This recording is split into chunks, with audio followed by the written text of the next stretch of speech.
¿Qué rasgos de la modernidad ameritan mantenerse y cuáles deberían romperse en el pensamiento posmoderno?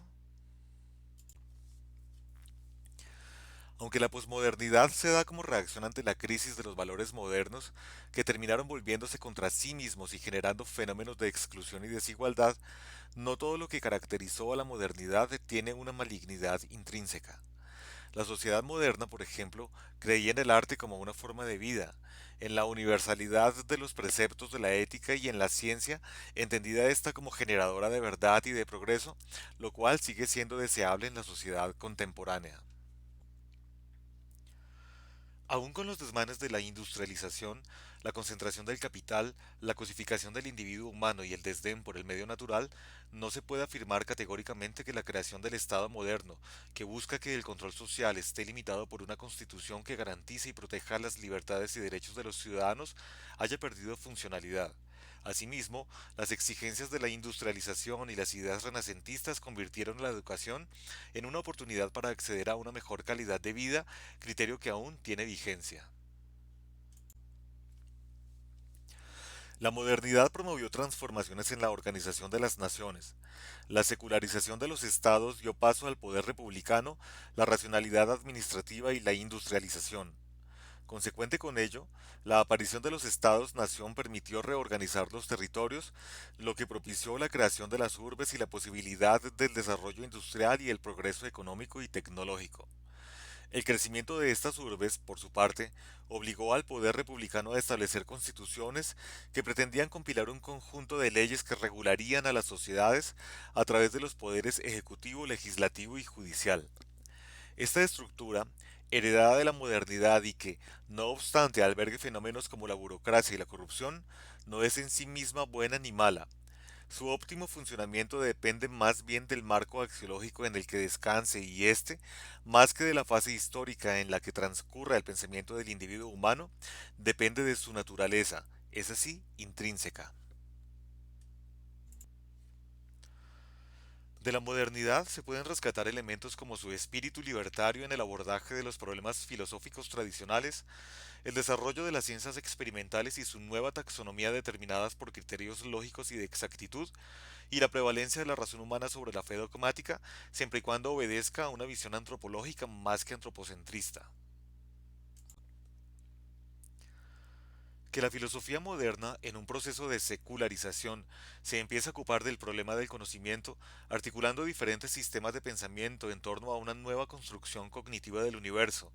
y que la capacidad de la razón, más que la tentativa de acceder a lo sobrenatural, centra su atención en el estudio de la naturaleza a través de las ciencias experimentales y empíricas, siendo el sujeto humano, como criterio de mesura de lo real, el centro de este sistema filosófico, son otros logros modernos que se deben reivindicar. No obstante, en la contemporaneidad es necesario que a ese carácter de dominador del universo natural, atribuido al individuo humano renacentista y que terminó por convertirlo en un depredador, se le agregue el rol de protector. En cuanto a los rasgos de la modernidad de los que el pensamiento posmoderno debería prescindir, podrían destacarse el pensamiento único hegemónico, manifiesto en el positivismo cientificista, la noción del sujeto autónomo y el antropocentrismo, que derivó en situaciones como el monolítico colonialismo eurocéntrico,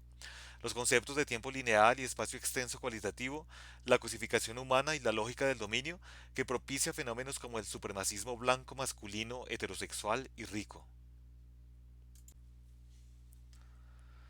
El marco axiológico de la modernidad entró en crisis, pues muchos de sus valores, que se fundamentaban en sistemas lógicos, postulados o constructos teóricos de carácter sociopolítico, económico o religioso, como el iluminismo ilustrado, el positivismo, el materialismo dialéctico, el liberalismo, el socialismo, el fascismo, el capitalismo y el nuevo cristianismo, entre otros, a los que se les ha dado en denominar grandes relatos, ideales que tenían por objeto dar unidad y base a instituciones como el Estado, la familia, los partidos, las Fuerzas Armadas y las prácticas sociales, políticas y éticas se volvieron contra sí.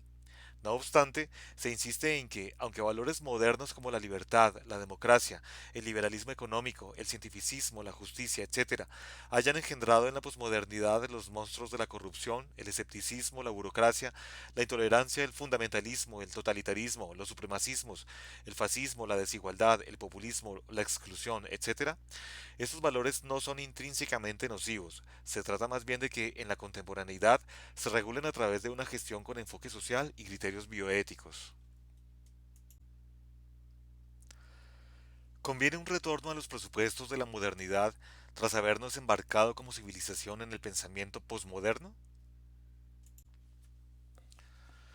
Los planteamientos posmodernos, como la hermenéutica gadameriana, la deconstrucción derridaniana, el postestructuralismo Foucaultiano, el neopragmatismo y el feminismo de la diferencia, entre otros, no son del todo contrarios a los valores modernos, sino la respuesta a la crisis en la que incurrieron, que se da más en virtud de su gestión que de sus contenidos.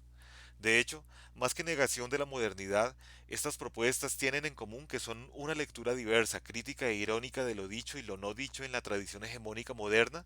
y que son la reivindicación de la diferencia, la alteridad y la pluralidad, y tienen expresión en todo tipo de movimientos sociales, como aquellos pacifistas, ecológicos, de género, de derechos humanos, anticapitalistas, etc.,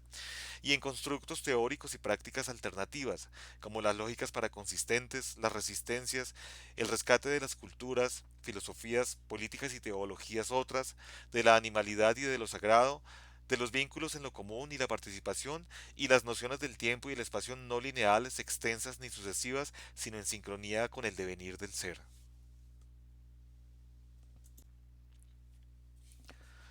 En lugar de prescindir de los presupuestos modernos, el pensamiento posmoderno propone reciclar, deconstruir y recomponer al pasado, es decir, virarlos, darles la vuelta. Por ello, estas críticas y reivindicaciones se han interpretado como giros del pensamiento de la diferencia: giro lingüístico, giro ontológico, giro estético, giro teológico político y giro ecológico, siempre en función de otros mundos posibles y plurales de sentido y de combinatorias no dicotómicas ni binarias. En esta línea, Finkielkraut, ante los desafíos de la posmodernidad, propone como un imperativo retomar los ideales modernos, reemplazando una noción antropológica de cultura, en la que el sujeto extrae sus valores de la sociedad, por otra en la que éste se construya racional, disciplinada y autónomamente a través de la educación. Asimismo, Habermas se suma a la idea de retomar lo inconcluso del proyecto moderno a través de cierta razón comunicativa que permita la unidad lingüística, el desarrollo de la ciencia objetiva e instrumental, la aplicación universal de los principios éticos y normativos de la ley y la función estética de un arte autónomo.